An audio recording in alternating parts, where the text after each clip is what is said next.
تو جتنا بھی آپ غور و فکر کرتے چلے جائیں گے ایک ہی بات آپ کو ملے گی کہ شعور اور عقل ہر چیز کے اندر موجود ہے. نہ صرف یہ کہ عقل و شعور موجود ہے بلکہ وہ چیز جس کے اندر عقل و شعور ہے وہ اس بات کا بھی ادراک رکھتا ہے کہ میری اپنی ایک انفرادیت ہے. آپ یہ نہیں کہہ سکتے کہ بادام یہ نہ جانتا ہو کہ میں امرود نہیں ہوں. یہ بھی آپ نہیں کہہ سکتے کہ امرود یہ نہ جانتا ہو کہ وہ بادام نہیں ہے.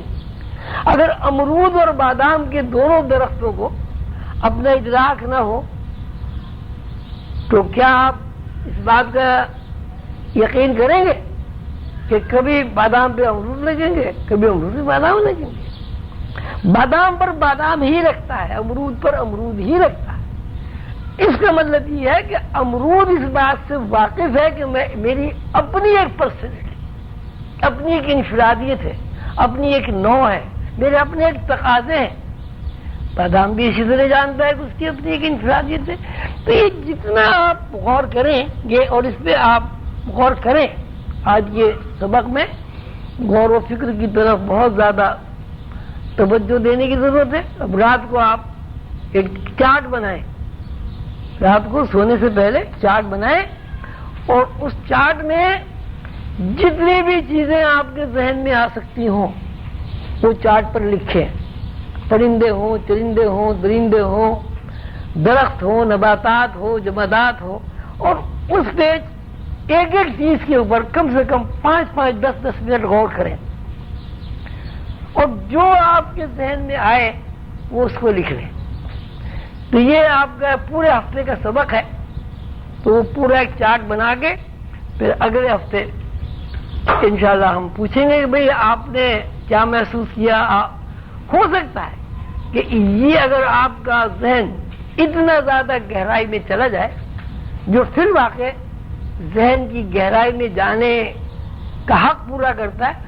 یہ یقینی بات بھی ہو سکتی ہے کہ امرود کے بارے میں اگر آپ سوچ بچار کریں تو امرود خود اپنی صلاحیتیں آپ کو سامنے ظاہر کرے، امرود خود اپنی ہسٹری آپ کے سامنے بیان کرے. آپ نے وہ پڑھا ہے تذکرہ قلندر بابا میں کہ حضور قلندر بابا نے فرمایا کہ یہ بادام کا درخت جو ہے مجھے بڑا پریشان کرتا ہے اور جب میں کام کرتا ہوں، کام سے مجھے تکوینی ہوں تو میں بڑا ڈسٹرب ہو جاتا ہوں. پتہ نہیں بہت ہی بات سنی ہے، ہر وقت ہی بولتا رہتا ہے اور اپنے خاندان کی تعریف کرتا رہتا کہ میں وہاں سے چلا وہاں گیا، وہاں سے چلا وہاں گیا، وہاں سے چلا وہاں گیا. وہ واقعہ آپ نے پڑھا ہوگا کہ پھر وہ درخت کی سرے کٹ گیا، کیا ہو گیا اللہ کو پتہ ہے.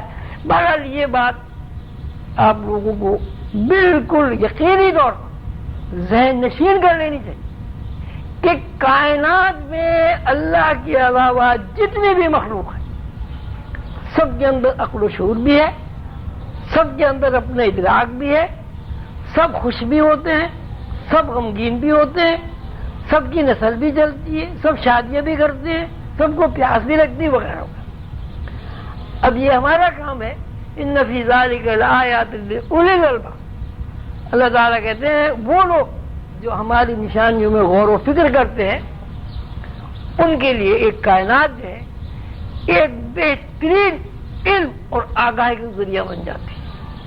وما ذرأ لكم في الأرض مختلف ألوانه إن في ذلك لآیات لقوم یذکرون. اللہ فرماتے ہیں کہ کوئی ایک شے ایسی زمین پر نہیں ہے جو ہم نے رنگین نہ بنائی ہو.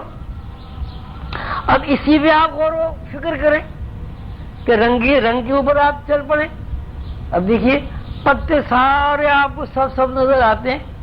اب یہاں مراقبہ کے 10 پتے آپ جمع کر لیں مختلف درختوں کے اور اس کو لے کے بیٹھ جائیں، غور و فکر کریں. ہر پتے میں آپ کو رنگ میں فرق نظر آئے، پتوں کے ہر رنگ میں آپ کو فرق نظر آئے. بات صرف اتنی سی ہے کہ ذہن کو کھولنے کے لیے، ذہن کو اللہ کے نشان کی طرف متوجہ کرنے کے لیے تفکر. بلند شعور کا مطلب یہ کہ وہ شعور جو نیوٹرل ہو کر تفکر کرتا ہے، وہ شعور جو نسلوں میں چلے ہوئے ورثے کے طور پر منتقل ہوئے شعور کی پیروی نہیں کرتا. جب شعور کی پیروی کی ضرورت ہوتی ہے تو پیروی کرتا ہے، لیکن جب وہ آدم کے شعور سے نکل کر انسانی شعور میں داخل ہوتا ہے تو وہ تفکر کرتا ہے، ریسرچ کرتا ہے، تلاش کرتا ہے، ہر چیز کی گہرائی میں جاتا ہے۔ جب وہ گہرائی میں چلا جاتا ہے اللہ تعالیٰ کے قانون کے مطابق گہرائی سے مراد یہ نہیں ہے کہ آپ کسی چیز کی گہرائی میں جا کے یہ دیکھنا شروع کر دیں کہ درخت کی جڑیں کہاں تک گئیں، تو یہ بھی ایک گہرائی کا ہے۔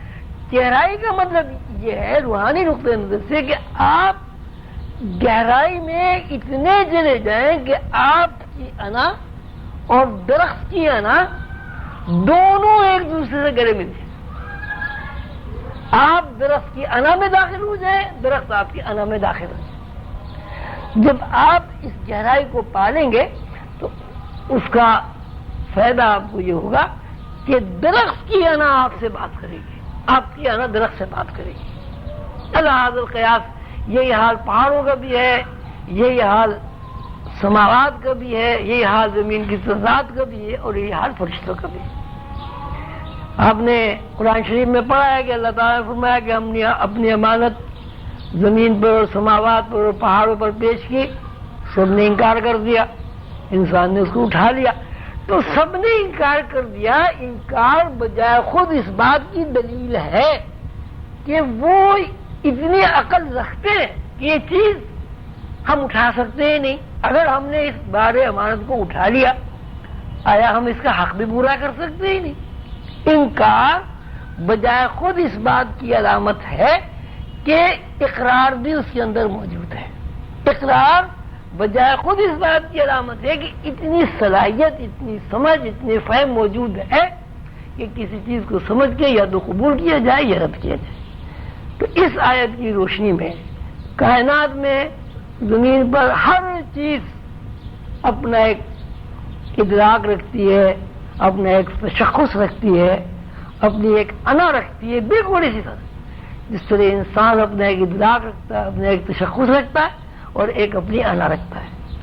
قلندر شعور کے نظام کے تحت آج جو کچھ آپ نے شہد کی مکھی کے بارے میں پڑھا وہ اس لیے لکھا گیا تاکہ آپ جس طرح شہد کی مکھی پر وہی ہوتی ہے اسی وہی کی طرف متوجہ ہو کر زمین کے اوپر موجود مختلف اشیاء کے بارے میں غور و فکر کریں۔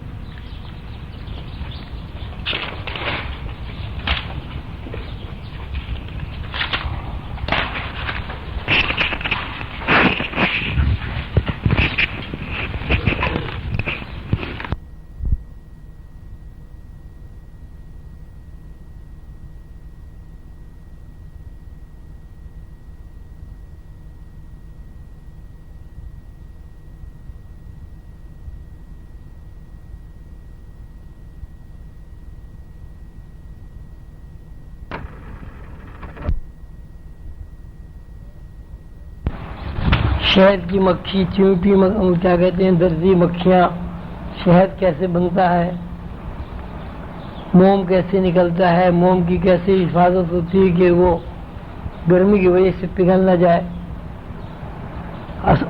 فرما رواں چونٹیاں، جیسا وہ ملکہ نے حضرت سلیمان کے ہتھیلی پر بیٹھ کر یہ کہا کہ آپ کی سلطنت جو ہے میری سلطنت جو ہے وہ آپ کی ہتھیلی پر ہے۔ اس کے علاوہ باغبان چونٹیاں، مزدور چونٹیاں، انجینئر چونٹیاں، سائنسداں چونٹیاں، درزی چونٹیاں، ٹائم اسپیس سے آزاد چونٹیاں، قاصد پرندہ، حدود کا واقعہ جو سلیمان علیہ السلام نے جو قرآن پاک میں بیان کیا ہے، یہ سب باتیں قرآن پاک میں بھی درج ہیں، احادیث میں بھی درج ہیں، کتابوں میں بھی درج ہیں۔ ہمیں اس طرف رہنمائی کرتی ہیں کہ عقل و شعور جو ہے وہ محض انسان کے لیے نہیں ہے، بلکہ یہاں معمولی سے معمولی جاندار چیزیں، حشرات الارض جسے آپ کہتے ہیں، ان کے اندر بھی شعور اسی طرح ہے جس طرح انسانوں کے اندر شعور ہے.